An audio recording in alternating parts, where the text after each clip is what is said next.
Hi guys, and welcome to the tutorial where we will explain how you can apply for Credit Karma Debit Card. So let's jump right in.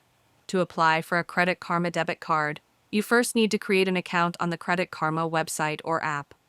After signing up, go to the Money section and open a spend account, which works like an online checking account. Once your account is open, you need to add funds to it. You can do this by setting up direct deposit, transferring money from another bank, or using mobile check deposit. After funding your account, you can request a debit card. While waiting for the physical card to arrive, you can use a virtual card through the app.